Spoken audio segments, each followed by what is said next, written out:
स्वप्नात रंग भरताना भाग 8. लेखिका पिहू शिर्के. शब्द सखी.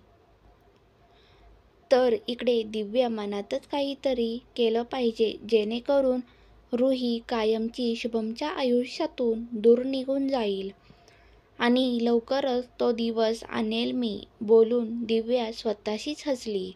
सकाळी रुहीला जाग आली तर शुभम रूममध्ये नव्हता. जिममध्ये असेल विचार करून रुही फ्रेश व्हायला गेली. रुहीची घाईघाईमध्ये तयारी चालू होती. शुभम रूममध्ये येण्याच्या आधी तिला बाहेर जायचं होतं. पटापटा आवरून रुही घाईघाईमध्ये रूम बाहेर जायला लागली तर साडीत पाय अडकून ती पडणारच की समोरून येणाऱ्या शुभमनी तिच्या कमरेत हात घालून तिला सावरलं. आता आपण पडणार या भीतीने रुहीने डोळे बंद केले होते. पण अजून लागलं कसं नाही म्हणून रुहीने डोळे उघडले तर तिला समोरच शुभमचा चेहरा दिसला. आधीच त्याची भीती आणि आता इतक्या जवळ बघून ती घाबरली आणि जोरात ओरडली, आ! रुहीचा आवाज आला तसा तिला एकटक बघणारा शुभम भानावर आला आणि दचकून त्यांनी त्याचा हात काढला. त्यांनी हात काढला तसा धडाम रुही जोरात खाली पडली. रुहीला खाली पडलेलं बघून शुभम पटकन बाथरूममध्ये निघून गेला तर रुही रागाने त्याच्याकडे बघायला लागली. काय केलं? लागलं ना मला, रुही बोलतच होती. पण तो तर बाथरूममध्ये पळून गेला होता. बडबड करतच रुही खाली आली आणि देवपूजा करायला गेली. शुभम बाथरूममध्ये आला. त्याला खूप हसायला येत होतं आणि स्वतःचा राग पण येत होता. असं कसं एकटक बघत बसलो होतो मी तिच्याकडे. पण तिच्याकडे बघून असं वाटत नाही की ती मुद्दाम कोणाला फसवल पैशांसाठी. किती निरागस दिसत होती ती. पण अचानक शुभम भानावर आला. नाही शुभम, तिच्यात अडकायचं नाही. पैशांसाठी माझ्या आईबाबांना फसवलंय तिने. मी फसणार नाही. शुभम आवरून खाली आला. बाबा नाश्त्यासाठी डायनिंग टेबलवर बसले होते. तिथे जाऊन तो बसला. तोपर्यंत आई आणि रुही नाश्ता घेऊन आल्या. रुही खुर्चीवर बसली. पडल्यामुळे पाठीला लागलं होतं तर खुर्चीत बसल्यामुळे तिला थोडंसं ते दुखलं आणि तिच्या तोंडून हळूच आ निघालं. काय झालं रुही? आईने काळजीने विचारलं. काही नाही आई, ते थोडं पाठीला लागलं होतं त्यामुळे दुखलं. रुही आईंना म्हणाली. काय लागलं? खूप दुखतंय का? डॉक्टरला बोलवायचं का? आई काळजीने म्हणाल्या. नाही आई, नको, जास्त नाही लागलं मला, रुही आईंना म्हणाली. अगं पण आई बोलतच होत्या की रुहीत बोलली. आई, जास्त दुखायला लागलं तर डॉक्टरला बोलव, आता नको. ठीक आहे, पण सांगशील जास्त दुखायला लागलं तर, आई रुहीला म्हणाल्या. हो बोलून रुही नाश्ता करायला बसली. नाटकी आहेत सगळी, मनातच बोलून शुभम त्याचा नाश्ता करून ऑफिसला निघून गेला. दिवसभर ऑफिसमध्ये शुभमला रुहीचा चेहरा आठवत होता आणि त्याच्या चेहऱ्यावर हलकीशी स्माईल येत होती. शुभमचा मॅनेजर म्हणजेच शुभमचा बालपणीचा जवळचा मित्र अभि केबिनमध्ये आला तर शुभमला हसताना बघून काहीच न बोलता तसाच उभा राहिला. पण शुभमचं त्याच्याकडे लक्ष नव्हतं. शेवटी शुभमचं लक्ष नाही बघून हळूच अभि शुभमच्या मागे गेला आणि मोबाईलमध्ये भूताचा व्हिडिओ चालू करून आवाज मोठा करून तो मोबाईल शुभमच्या कानाजवळ नेला. पण त्या आवाजाने शुभम जोरात दचकला आणि खुर्चीवरून खाली पडला. पण खाली पडताना तो अभिला सुद्धा घेऊन पडला. अभि आणि शुभम दोघे सुद्धा सोबतच खाली पडले. त्यामुळे दोघांच्या पाठीला लागलं. शुभमनी अभिच्या हातातला मोबाईल घेतला तर त्यात भूताचा व्हिडिओ चालू होता. शुभमने रागात अभिकडे बघितलं तर तो त्याला दात दाखवून हसत होता. शुभमनी रागातच अभिच्या पोटात 2 बुक्क्या घातल्या आणि उभा राहून अभिला हात दिला. नालायका, तुला लाज वाटत नाही का? असं कोण करतं बरं? घाबरलो ना मी. शुभम. हो मग तू किती बिझी होतास. मी किती वेळ झाला इथे येऊन थांबलो आहे पण तुझं माझ्याकडे लक्षच नव्हतं. आणि कोणाचा विचार करून तू इतका गालातल्या गालात हसत होतास सांग मला, अभि शुभमला म्हणाला. दिव्याचा तर विचार नसेलच करत, इतक्या वर्षात मी तुला असं बघितलं नाही, अभि पुन्हा म्हणाला. शुभम अभिपासून काही लपवत नव्हता, त्यामुळे त्यांनी सकाळी झालेलं सगळं अभिला सांगितलं.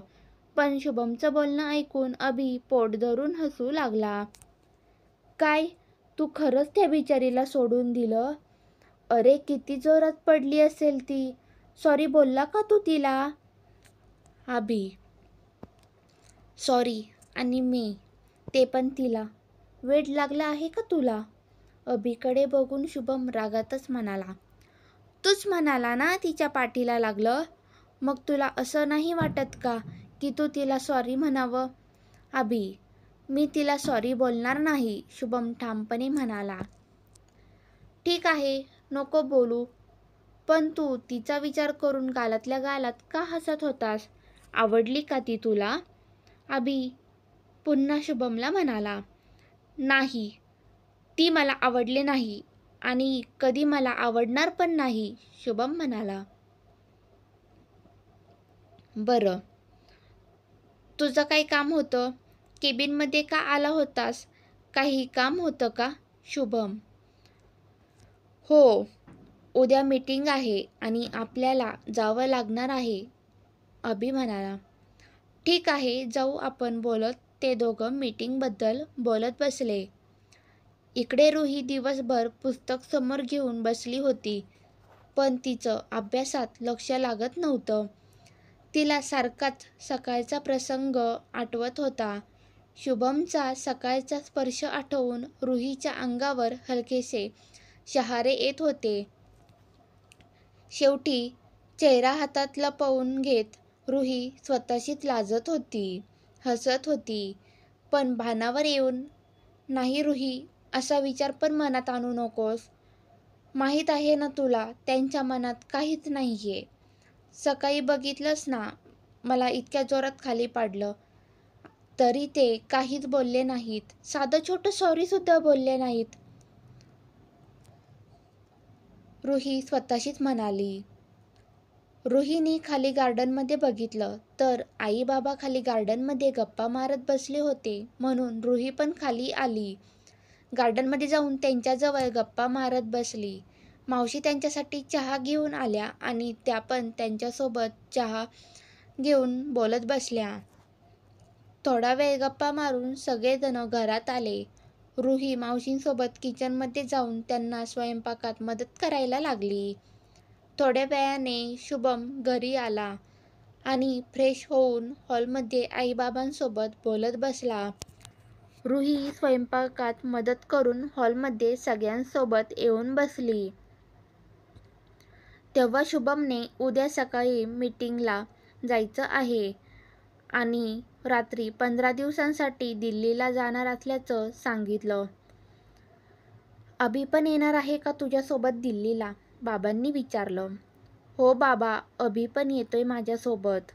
नंतर बाबा आणि शुभम थोडं कामाबद्दल बोलायला लागले. आई बाबांकडे डोळे बारीक करून बघत होत्या. अचानक बाबांचं लक्ष आईंकडे गेलं आणि ते एकदम गप्प झाले आणि आईंना सॉरी बोलून गप्प बसले. शुभमचं लक्ष आईंकडे गेलं आणि तो पण सॉरी आई म्हणून गप्प बसला. रुहीला काहीच कळत नव्हतं, समजत नव्हतं, त्यामुळे ती गप्प बसून तिघांकडे बघत होती. तिला बाबांची आणि शुभमची हालत बघून हसायला येत होतं, पण ती खूप कंट्रोल करत होती. शेवटी आई हसायला लागल्या तसे सगळेच हसायला लागले. अगं बाळा, तुझ्या आईला आवडत नाही घरात कामाचं बोलत बसलेलं. जे असेल ते ऑफिसमध्ये, घरात कामाचा विषय काढायचा नाही, असा नियम आहे तुझ्या आईचा, बाबा हसतच म्हणाले. नंतर जेवण करून थोडा वेळ हॉलमध्ये बसून सगळे आपापल्या रूममध्ये गेले. रूममध्ये येऊन शुभम त्याचं काम करत बसला होता. रुहीला त्याच्यासोबत बोलायचं होतं, पण कसं बोलू ते कळत नव्हतं. अहो, कशी तरी हिम्मत करून रुही बोलली, पण आवाज इतका बारीक काढला की तो शुभमला काय तिला सुद्धा ऐकू गेला नाही. अहो, शेवटी परत हिम्मत करून रुही थोडं जोरात बोलली. काही न बोलता शुभमनी फक्त थंड नजरेने तिला बघितलं. ते मी तुमची बॅग रुहीला अडखळत बोलताना बघून तो जोरात तिला ओरडला. नीट बोलायचं असेल तर बोल, नाहीतर निघ. शुभम, मी तुमची बॅग भरू का? रुही पटकन बोलली. मी सांगितलं का तुला माझी बॅग भरायला? म्हणलं का तुला माझी बॅग भर? मग का बायकोची कामे करते? बाहेरच्यांसाठी तू माझी बायको आहे. मी तुला बायको मानत नाही, माहीत आहे ना तुला. मग का माझी कामं करायचा प्रयत्न करते? बाहेरच्यांना फसव, पण मला नाही. मी नाही फसणार तुझ्या ह्या साध्या भोळ्या दिसणाऱ्या चेहऱ्याला. शुभम जोरातच ओरडून म्हणाला. रुही फक्त डोळ्यात पाणी आणून शुभमकडे बघत होती, पण त्याचा शुभमवर काहीच परिणाम होणार नव्हता. शेवटी ती तशीच रडत रडत गॅलरीमध्ये गेली. ती काय त्याच्याजवळ जाण्याचा प्रयत्न करते का? मला वाटलं त्यांना मदत करावी म्हणून विचारलं फक्त. तरी एवढं ओरडायची काय गरज होती? जाऊ दे, मला काय करायचं आहे करतील त्यांचं ते. परत कधी त्यांची मदत करायला विचारणार पण नाही मी, बडबड करतच तिथं सोफ्यावर जाऊन झोपली. दुसऱ्या दिवशी रुही उठली तर शुभम रूममध्ये नव्हता. तो सकाळी लवकरच आवरून मीटिंगसाठी गेला होता. शुभम मीटिंगवरूनच दिल्लीला जाणार होता, त्यामुळे आता तो तिला 15 दिवसांशिवाय दिसणार नव्हता. आणि आता रुही सुद्धा 15 दिवसांनी तिच्या घरी जाणार होती पेपरसाठी, त्यामुळे आता 1-2 महिने त्यांची भेट नव्हती. शुभमला जाऊन 2 दिवस झाले होते, पण इथं रुहीला रूममध्ये थांबायची सुद्धा इच्छा होत नव्हती. रूममध्ये आली की तिला ओरडणारा शुभम आठवायचा. सतत लॅपटॉप समोर घेऊन बसलेला शुभम दिसायचा. आणि परवा तिला सावरणारा शुभम आठवायचा. त्याचा स्पर्श आठवून अजून पण रुहीच्या अंगावर शहारे येत होते. रुही अभ्यास करायला बसली होती, पण मन लागतच नव्हतं. शेवटी रुही खाली आली. आईंच्या रूमचा दरवाजा उघडा होता, म्हणून रुही आईंच्या रूममध्ये आली. आई, आत येऊ का मी? रुही, अगं विचारती काय? ये ना बाळा. आई, तू इथं? तू तर अभ्यास करत होतीस ना, मग इथे कसं काय? काही काम होतं का तुझं? आई रुहीला म्हणाल्या. नाही आई, काही काम नव्हतं आणि मला खूप कंटाळा आला होता, तर मी गार्डनमध्ये चालले होते, पण तुमचा दरवाजा उघडा दिसला म्हणून आले तुमच्याकडे. काय करताय तुम्ही? आणि हा अल्बम कसला आहे? आईंच्या हातातला अल्बम बघून रुही म्हणाली. अगं, शुभम आणि शुभ्राचे फोटो आहेत लहानपणीचे. ये ना तू पण बघ. बोलतच आई रुहीला शेजारी बसवून एक एक फोटो दाखवायला लागल्या. एका फोटोवर रुहीची नजर थांबली. त्यात 3 छोट्या पोरी होत्या. खूप गोड दिसत होत्या. आई, या तिघी कोण? एक तर शुभ्रा आहे, पण या दोघी? त्या फोटोकडे बघत रुही म्हणाली. अगं, ही शुभ्रा आणि हा शुभम आणि हा त्याच्या शेजारचा त्याचा मित्र अभि. दोघांनी हट्ट करून फ्रॉक घालून मेकअप करून घेतला होता माझ्याकडून, आई हसतच म्हणाल्या. आईंचं ऐकून रुहीला खूपच हसायला येत होतं. रुही हसतच आईंना भारी आहे म्हणाली. रुहीच्या चेहऱ्यावरचं हसू बघतच आई रुहीला म्हणाल्या. अशीच हसत राहा. तू हसतानाच छान दिसतीस रुही. मला तुझं मन कळतंय ग, पण शुभम असा नाहीये. त्या पोरीने त्याच्या मनात काही पण भरवलं आहे.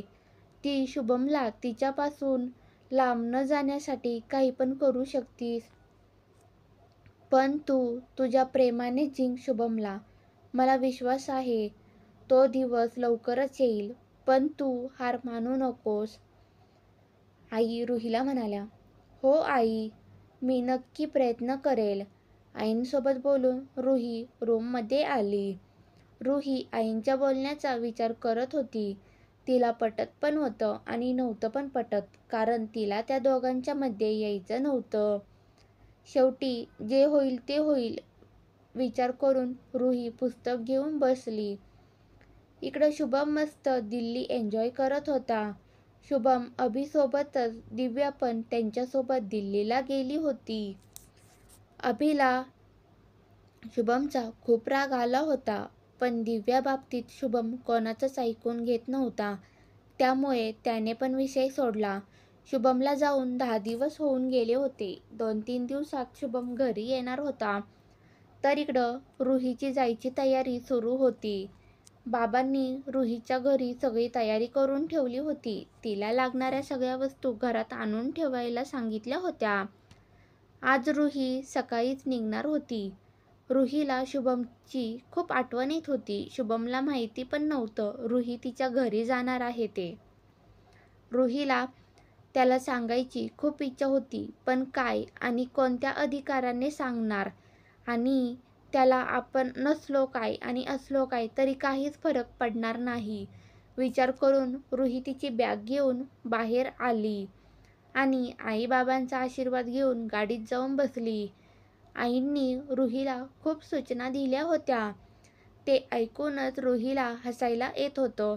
तिची आई पण तिला अशाच सूचना देत होती. रुही कुठे जाताना आठवून तिच्या डोळ्यात हलकंसं पाणी आलं.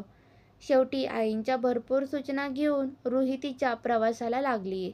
रात्री शुभम घरी आला तर रूममध्ये त्याला रुही दिसली नाही. बोलता बोलता आईकडून त्याला कळलं की रुही तिच्या घरी गेली आहे परीक्षेसाठी आणि आता महिनाभर ती येणार नाही. आता महिनाभर रुहीचं तोंड बघावं लागणार नाही. याच आनंदात शुभम झोपून गेला. क्रमश स्टोरी आवडली असल्यास लाईक आणि सबस्क्राईब करा.